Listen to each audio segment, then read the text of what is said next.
So good afternoon, everyone. My name is Rachel Slininger, and I want to thank you all for attending today's webinar, Getting Your Brand Narrative Right and Passing the So What Test. We're excited to have Gilles Gravelle, nonprofit strategy and fundraising consultant, with us today. But before we dive into our presentation, I want to briefly cover just a few housekeeping items with you. You are muted upon entry, but you do have the ability to ask a question via the Q&A box in your Zoom panel. And you can submit questions at any time during the presentation, and we'll address those after the presentation. And following the webinar, you will receive an email with a link to the recording with this presentation, a survey link that we encourage you to take about 30 seconds or less to complete, and an additional promo offer that you guys won't want to miss, so make sure you stick around to the end today. But I'm excited to introduce to you our guest speaker, Gilles Gravelle, who is a researcher, writer, and consultant. He has years of experience working in the mission and ministry world, as well as the donor world. He does extensive research on philanthropy trends, including generational values and practices in giving. He's helped many nonprofit organizations deploy clarity around their impact goals so they know what to measure and how to talk about it with current and potential donors. His book, So What? Answering a Donor's Toughest Question, helps nonprofit organizations provide meaningful and convincing answers to the most important question a donor can ask: what difference is your cause making? The book provides a rapid update on today's brand messaging and marketing, along with a guide for identifying and reporting the kind of impact that releases greater giving.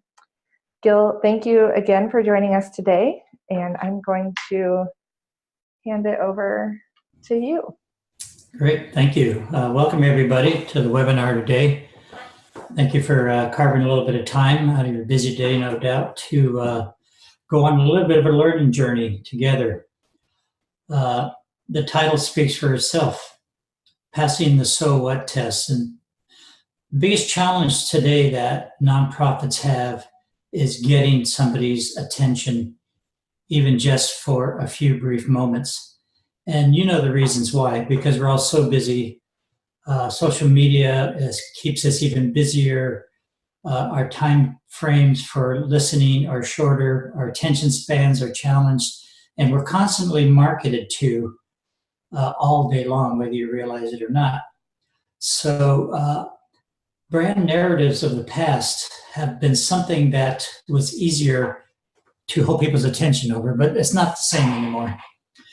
And we're going to talk about what that means. What is a brand narrative, and why is it so important to pass the So What test? That's going to be our short topic today, and it's going to be a very high-level pass on this topic. We only have a brief time together, so I'm going to give you a very high-level introduction to get us going. Some of you, this may be old, some of you it may be new, but I think together we're going to understand a few things today. So let's shift. Messaging strategies of the past. This is probably going to describe a lot of your organizations, the way you talk about what you do, and don't worry about that. I think pretty much everybody is still in the same boat if you've been around for a while. Pretty much most nonprofit organizations are still following a 1990s kind of a consumer model. And it was a model built on this idea that it's about us.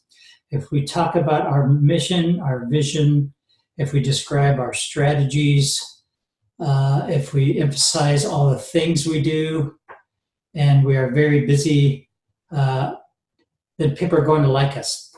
That we're going to build trust with them because we've established ourselves as a trustworthy organization because we've done our own due diligence. And here's all of the due diligence that we did ourselves, and we talk about it. And the emphasis, as I just said, is heavily on talking about activities. And if you've been around a while, you start talking about more activities because our information that we pull together tends to grow over time. And the longer we're around, the more we start adding more content. And the problem with that is our content gets so heavy because we didn't take out content from the past. And pretty soon we have this huge body of information that becomes very overwhelming. to people, especially people who don't know anything about you. So that has been kind of a model of the past. And the problem with that model is it keeps donors on the outside because all of our messaging so often has the word our in it. The word our is peppered through all our materials. So what we're basically telling potential financial partners, investors, donors, whatever term you want to use, we're basically telling them that this is our cause and we want you to support it. That keeps them on the outside. That doesn't work so well anymore. I think people want to be part of something big. They don't want to just be a source of giving. They want to actually be contributing to a solution to a problem. And then our reports always come out with more busyness. The impact reports I read all the time for nonprofits are always describing all the activities they did during that quarter and all the things they accomplished, and they provide numerical data for what was accomplished. And it's just more heavy information. So in the end, all of this sort of messaging just begs the question, so what? Now, they're polite, so they're probably not going to say to you, so what? What difference are you making? But they're going to be thinking that. And the reason they're thinking, so what, is because this messaging strategy of the past has not really given them the kind of information they desire most. And that is change lives, change situations, problems being solved, growth in the success of your organization, improvement in your organization. So this messaging strategy of the past has not been very inviting to potential donors. Even in the past, it was difficult. It's really not that useful anymore. And as I just mentioned, it creates a very difficult learning journey and a complicated learning journey for your audience. Because we're insiders of our organizations, we really get things at a very basic level. Yeah, we begin to use jargon a lot, and the jargon is often words or terms, or of course, a list of acronyms that a new person doesn't understand. So that kind of alienates them. It leaves them feeling like an outsider again. So again, this is the theme that we're talking about, is the messaging of the past makes potential partners feel like outsiders rather than insiders. And that needs to change now because they don't want to be an outsider anymore. The messaging, they can't see how their role makes a difference because they don't see what the difference is. They just see your organization. So they can't envision how they're helping change lives.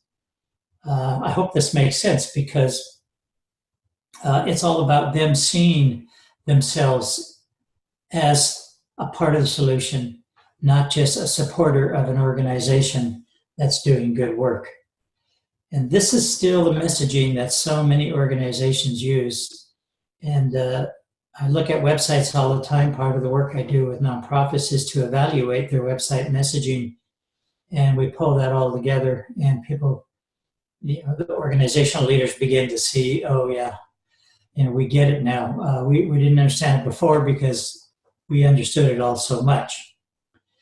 So that's the past. That's what it's been like under what we call the consumer era or the transactional era, where we deliver a great product or a great result, and you fund that result. And that's exactly what we mean by a transactional relationship.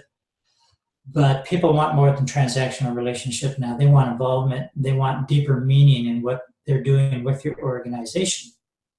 So what should that message be? Here's a couple of quotes from one expert, University of Pennsylvania Center for High Impact Philanthropy.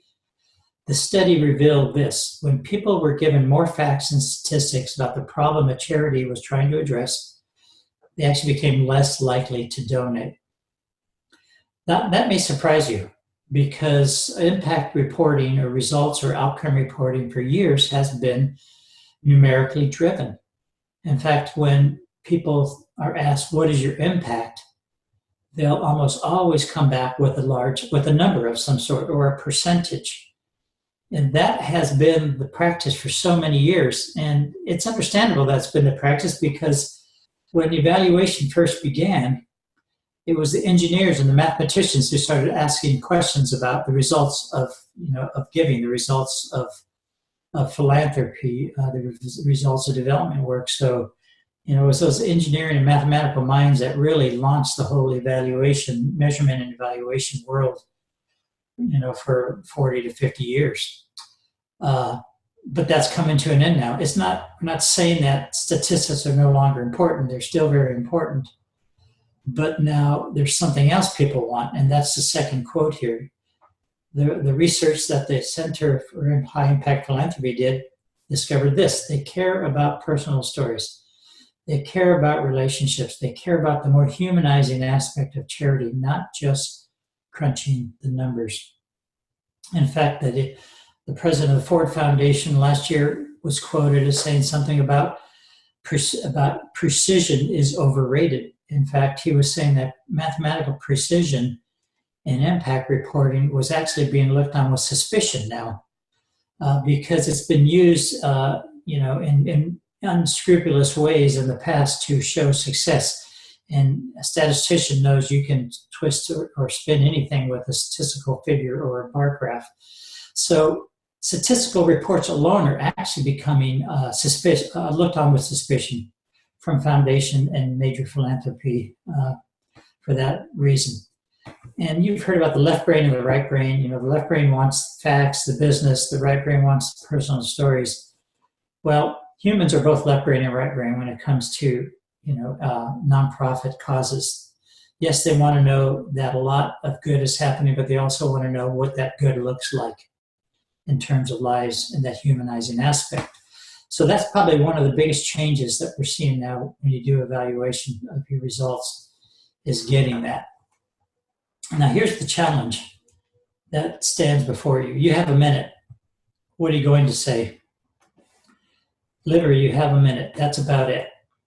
If it's your website, you have 5 to 10 seconds to get somebody's attention. If they go to your website, they're going to start reading something right off. And if that little piece doesn't get their attention, they're off.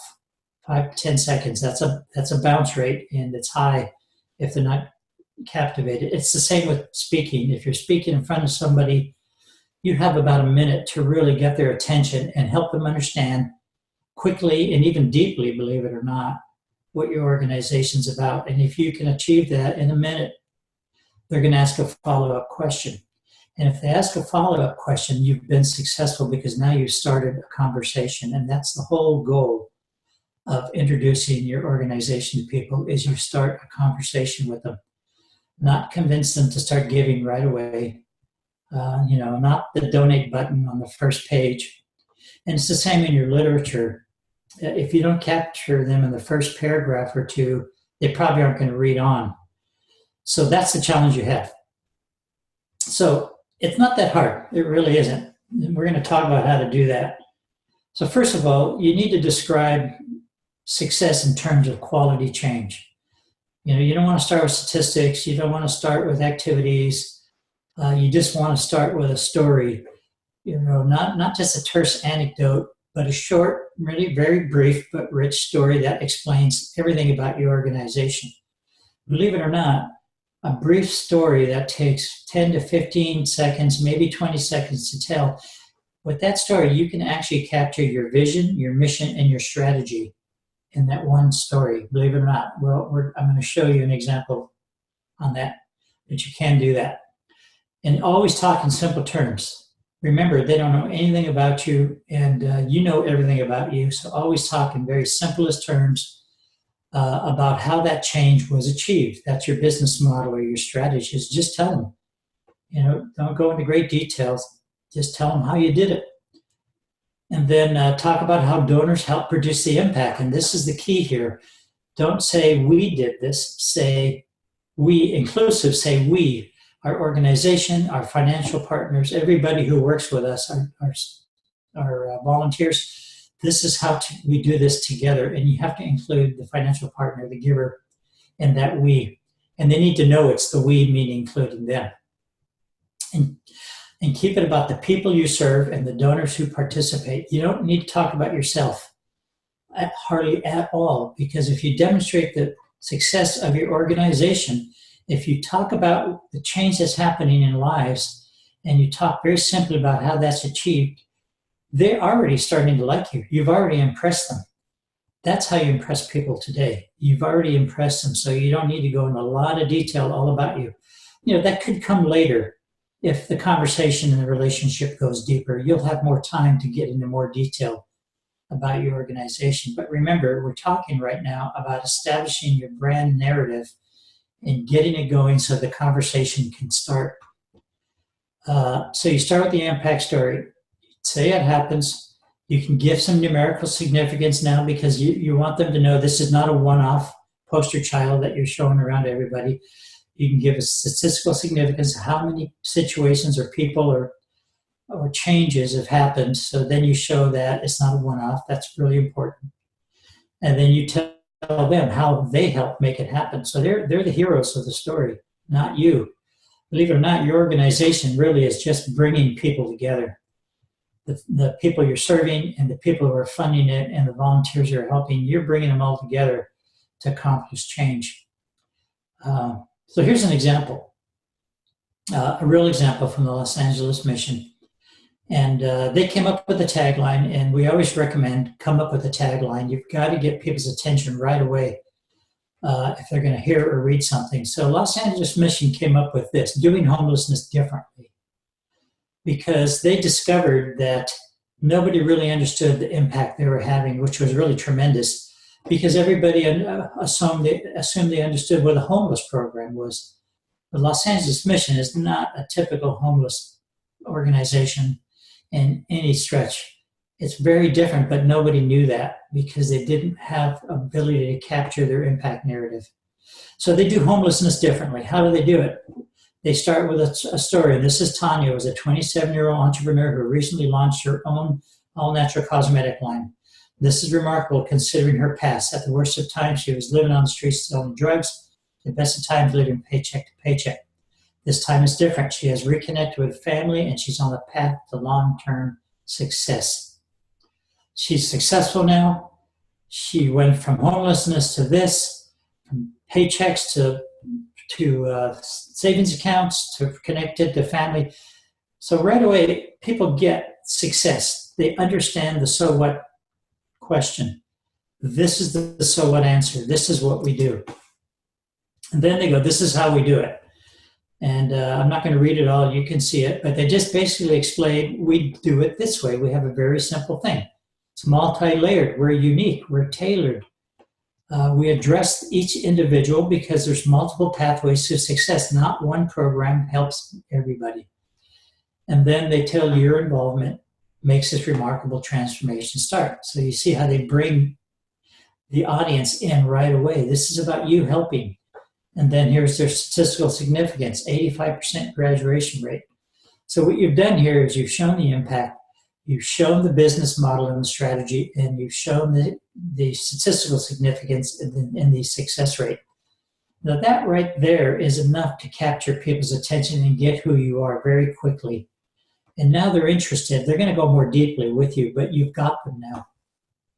So this is a little redundant, I realize now, but they heard about Tanya's success, then they understood the strategy. They see it, now they're motivated to help. Now you have a conversation going with them. Now you can go deeper. That doesn't mean you can start throwing in tons of content. Just, keep it simple at every stage. So I want to say something toward the end here on new website wineskins and old content, biblical metaphor. I see this all the time. Organizations have been around a while, and they realize their websites are kind of funky looking. They're not that interesting. They're messy and complicated. So they hire, a really creative web design organization, and they get the beautiful website, the kind where you scroll with two fingers up or down, and it flows, and it looks beautiful, and there's some nice pictures. But the problem is they have old content in it still. They have their old narrative in it. So the old narrative is not going to make anybody stay any longer just because there's a nice looking new website. they may linger for a few more seconds and go, what a pretty website, what a nice photo. But as soon as they start looking at your content, if it's the old content of all about us and the complexity and the information, they're gone. It's the same with your email campaigns and your newsletters.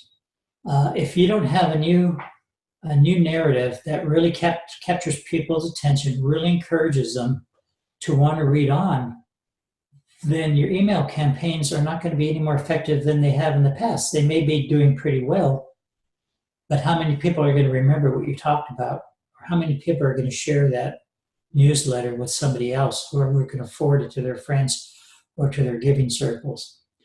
Email campaigns and newsletters need refreshment regularly, and they need a new narrative in the style that we're talking about now. So before you change your websites, before you launch a new email campaign, before you redesign your newsletters, you need to develop a brand impact narrative that most people can relate to these days. And when I say most, that means millennials, Gen X, and baby boomers. Right now, all three are looking for the same thing. They're looking for deeper significance. They're looking for something more than just giving. They want to participate in something. They care about the change of people's lives and situations. They care about innovation, creativity. So you can actually develop a brand narrative that speaks to all three generations at a high level. Because as I said, they're all looking for the same thing, and it's going to resonate across all three generations, and they're going to want to be involved for sure. However, on a deeper level, you do want to fine-tune your website, especially to personalize it for your website visitors so that they have a more personalized experience and learning journey with you. And I can't reiterate enough how important the concept of experience and journey is so critical these days. Because when somebody starts one, they're going to go on a journey with you. And then they're going to either stay with you and grow with you, or they're going to leave. And what I like about Journey is they can do that. Journey can take that personalization to a much deeper individual level. And so you have your high-level narrative, and then you have your individually tailored narrative. And when I was looking at the Journey program, I thought how cool that was that they could do that. Just in finishing here, because we're going to take some questions. Here's a question now that I always have to give you at the end. Do you even know what your organization's impact is? Probably you have an idea, but you're not really sure. But you're going to need to do some qualitative impact evaluation, which means gathering stories, doing dialogue interview methods, samplings, case studies. My book covers all this. The book actually, half the book talks about how to develop a narrative. The other book, half the book, talks about how to go out, how to identify your impact, how to collect that data, and how to talk about it with donors. So that's it, very quickly in a nutshell. And we're going to look for any questions we have now in our last few minutes. And while we're doing those questions, I'm just going to post this information there. Feel free to contact me on email if you have any questions. So back to you, Rachel. All right. Thank you, Gil, for your great insights and expertise on how organizations can go about getting that brand narrative right for their mission and audience. And at this point, we want to open it up for questions and address a few that have come in during your presentation. The first one is, when we have a great financial need, what's the best approach in creating those relationships and dialogue with those major donors so that, they can meet the need? That's a good question, and I get that question a lot because it's obviously the most important one. And first thing you have to do is develop your narrative, and then make sure that the financial needs you have are really worked out in terms of an impact statement, and be prepared. So once you get your narrative done and your financial needs, those that are called the ask is ready in terms of describing an impact that you're going to have with that amount of money, you start with your friends.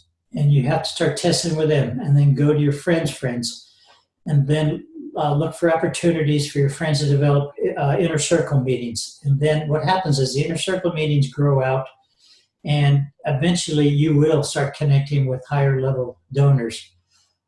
If you have friends that are already at that level, great, start working with them. Most don't. So you have to start at the base level.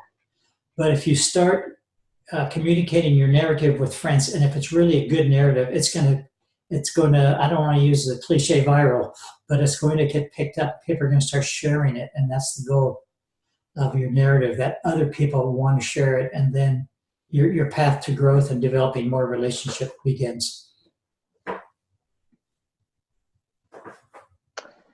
Perfect. On a second question that we have is, do you have any advice or best practices in terms of the process for gathering stories to build that brand narrative? I do. I'm biased on this. I do qualitative impact evaluation. I think it's so important these days.